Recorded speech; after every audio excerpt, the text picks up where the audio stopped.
What up? Big Herc 916. Muscle up. You know how we do it over here. Muscleup Car Lifestyle. Make sure you subscribe to the YouTube channel. And the guys who watch this on Big Herc 916, also go over to Muscle Up and subscribe to that channel also. The link's in the description because there's nothing but cars over there. And for all my car people, I leave it at that. Now, you see in the background, I got the Muscleup Porsche, man. It feels so good to have my car finally home. The journey has been crazy. I've documented some of it on my channel, but this car has took me through a lot of ups and downs. I had a vision for it, and that vision's changed a few times because of mechanics who screwed me over. But one of the biggest questions I get is, why did I get rid of the Porsche engine and go to the Chevy 350? And when I got the car, it had an LT1 in it, which is the first version of the LT1 that came in like the 94 Camaros and the early 90 Corvettes. And the car ran, it was already modified. He had put a lot of work and time and money into the car. But what happened was the car overheated on me on a drive. And I went from the drive to the mechanic shop I was dealing with at the time, and I was gonna, do some stuff and, throw some mods on the LT1. And then he's like, "Oh man, you should get rid of this LT1 and throw in, your 350 in here, and we'll blow it out, put a blower on it and do all this stuff." And man, I was kind of still fresh in the car game. I hadn't really been modifying a lot of cars. I hadn't done my research. Had I known the amount of money I gave this guy, I could have went to Summit and got a turnkey motor where I could have had a really sick motor built. But he said that he knew a guy, and I had trusted this guy because he had worked on my other 911, which had a slant nose body kit that was crazy with a 383 stroker. He had also worked on a 65 Mustang I had, and also a 66 Mustang I had, a fastback, and a couple other cars. He had worked on a bunch of cars. I had brought this guy a lot of money. But he's like, hey, for this right here, if you got a budget, we can do this and that. And the budget was probably like, I want to say like 18 racks. But man, I could have got an LSA motor. I could have got a basic LSX. I could have got a lot of other engines. There was a lot of stuff out there, but I trusted this guy, man. I was focused on other things, and I let this guy kind of lead this build, which I don't do that anymore. But I let him lead the build. So, anyways, I gave him cash up front. Never give a mechanic cash up front, man. Never give a mechanic cash up front. I gave this guy cash up front. And, the car sat, and it sat, and it sat, and I would pop over there, unannounced. You always pop over at your mechanics unannounced. Don't ever tell them when you're coming by, at least not all the time. Sometimes it's pop up. And I had, how many cars I had over there? I had 2 cars over there. I might have had 3, man. I can't remember because I was flipping cars at the time. I had 2 Porsches. I had this one, and I had a gold 928. And he was supposed to be restoring one. And I was giving him money to work on both cars.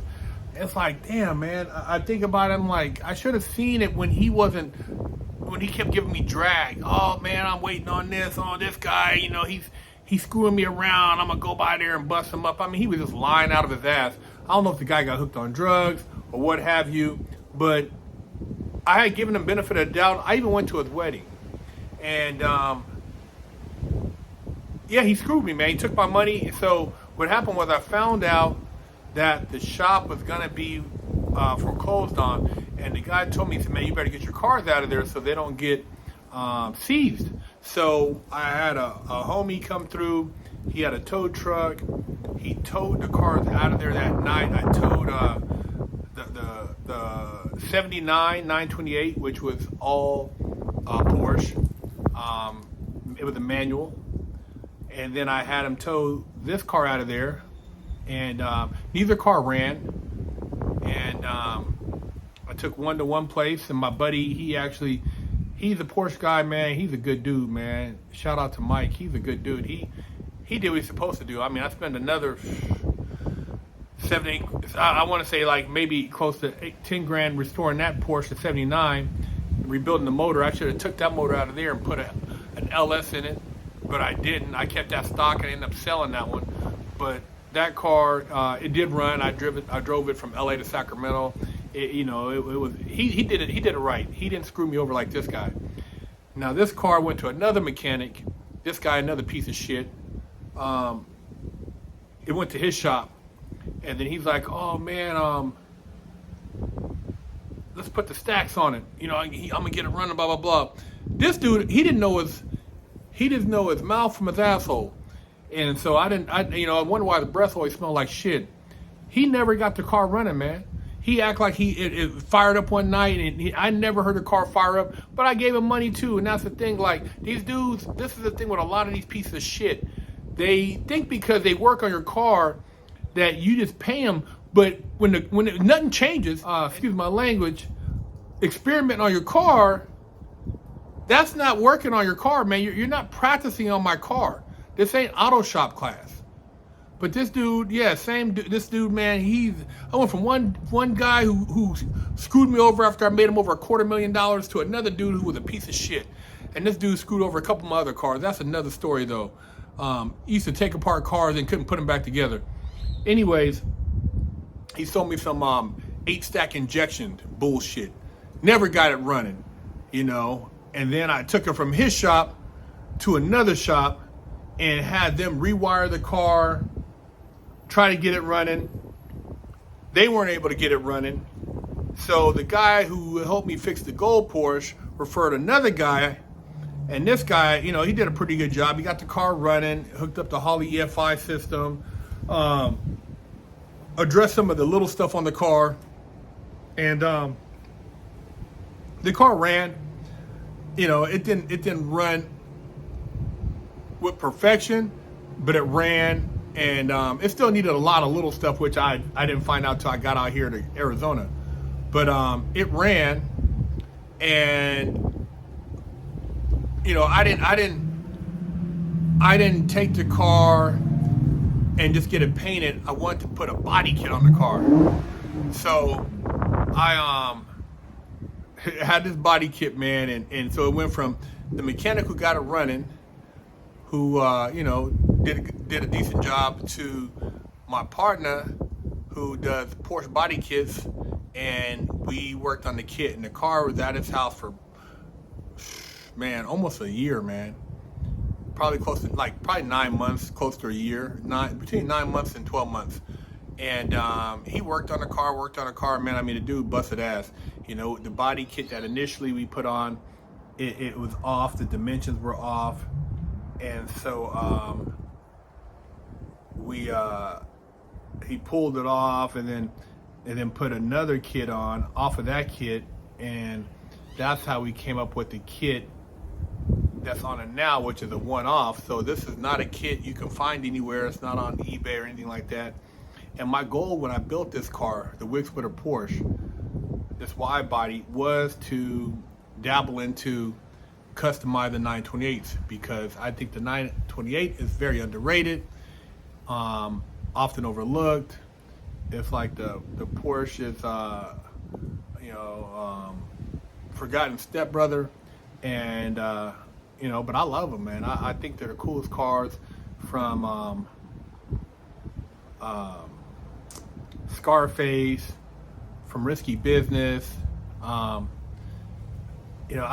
always liked him, man. I used to see him in the older magazines, the German magazines, and they would test him against other cars, the Ferrari Mondial, and I think the one of the Aston Martins, and the Porsche was just, it was a front engine V8 to Grand Tour. It was going to change the game for Porsche, but it never did. They stayed with the mid engine or rear engine, and this car died out. But I'm bringing him back because I'm gonna be the singer of the 928, and this is my prototype, man. It's my prototype right here. This car is not perfect as far as how I would present it as a final rendition to the customer or the client, but it gives you an idea of what type of vision I have. And I always wanted to get into building cars.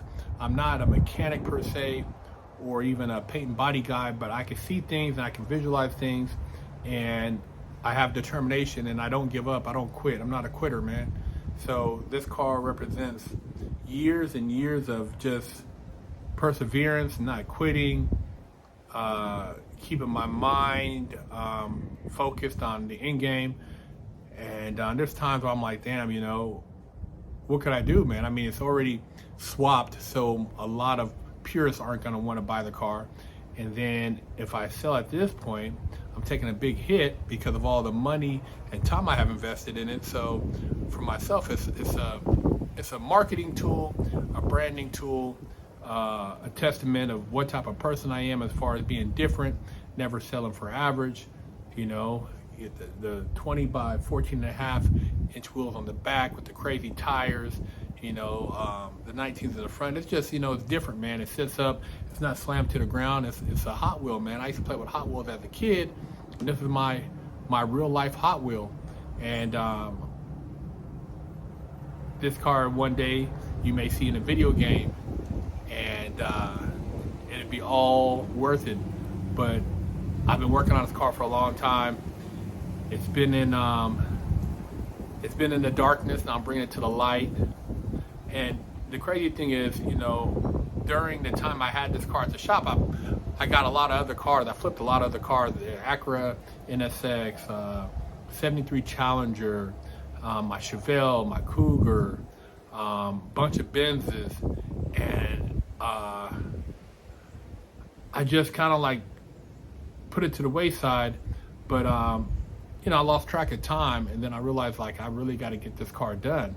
So bringing this car home is very rewarding for me. One of the hardest things was restoring 3 cars at the same time, because this car I had to redo because, like I told you, I got screwed over by a bunch of shitty mechanics. Then I had my Chevelle I had to redo, just because it a lot of little stuff. And then my Cougar, which is still in the paint shop, Clara. And that car will probably be the last car out of my collection that I'll be wrapping up this year, and then I can enjoy those cars before I start any new projects, because I'm just one of those guys. I can't just drive something off the shelf, man. I gotta build something, man. I gotta be different. I don't want to ever pull up to a car show and somebody's got the exact same spec car or same car as far as engine setup and interior. My cars are always going to be unique, and I've just been one of those type of guys. I'm always dressed different, like to carry myself different, never settle for average, as the clothing that I like to wear. But yeah, man, I'm just one of those type of people. So this Porsche, which is a cross between German engineering, American performance, and just a lot of patience. I know the hood scoop ain't for everybody. The wide flares ain't for everybody. A lot of people, oh man, yeah, why'd you ruin the car? You know what, man? It's not your car. It's just like whoever, I'm married to. I'm married to. It's my business. I'm busting her cheeks. You're not busting the cheeks, so don't worry about it. You know, so it's like everybody has their own taste. This is my taste, man. And I haven't even really broke the car in yet. The sniper system's still learning. Motor doesn't have any miles on it. And, you know, people like, you know, why didn't you put an LS in it? I would have, had I been really on that time, had I been thinking, man, I had this car, man,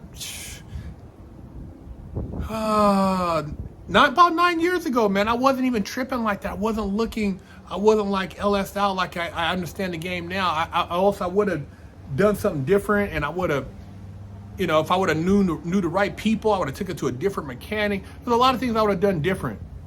Looking back, and then, you know, going forward, there's a lot of things I will do different when I build the next one, because I'm gonna build another 928. You know, I'm gonna be, you know, working with clients in the future, and I'm gonna be the singer of Porsche for 928s.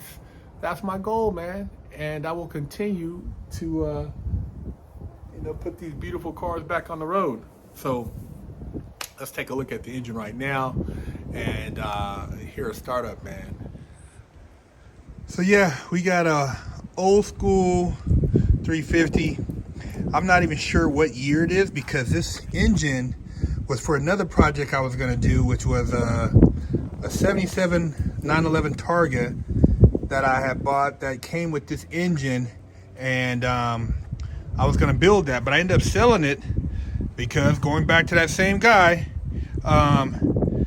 it's a lot of things happen, man, so I had to clean house. But it's got the MSD, got the box in the back, Holley Sniper EFI setup, it's got the serpentine setup, AC, the overflow, Ron Davis radiator, custom headers,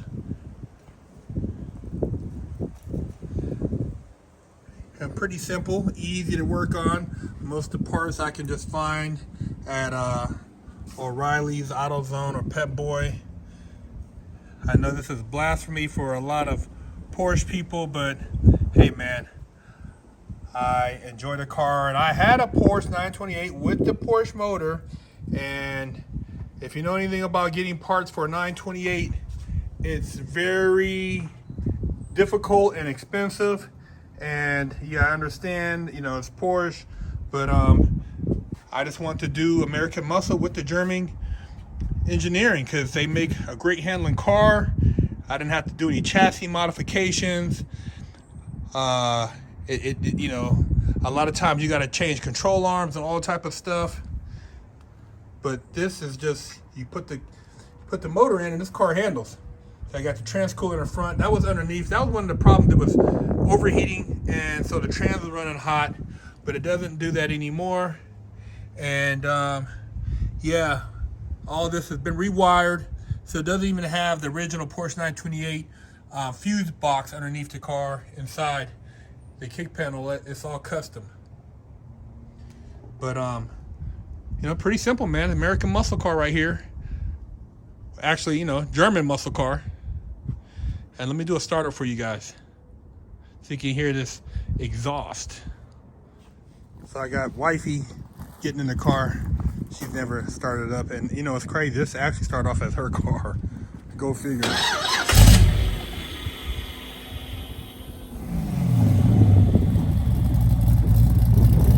There it goes. That 3-inch exhaust.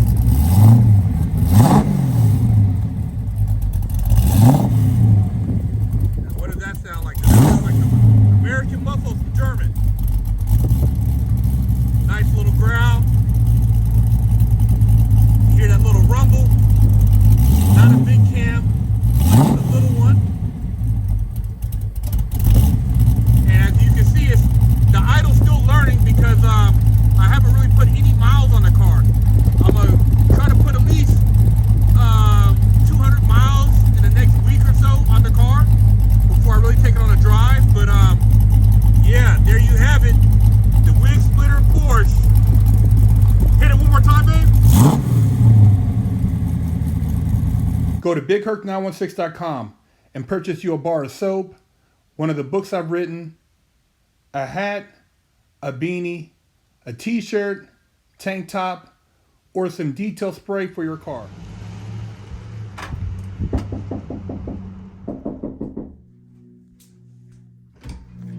Hello, my name is Big Herc 916, and I'm with the Wash Your Ass Committee, and I'm traveling across America helping people wash their ass and get their booty holes clean. And I have with me here today Wash Your Ass soap, and this one in particular is Butt Naked Scrub, but I also have Festival, Oatmeal Milk and Honey, Jamaican Me Crazy, Monkey Farts, and all these scents smell very good.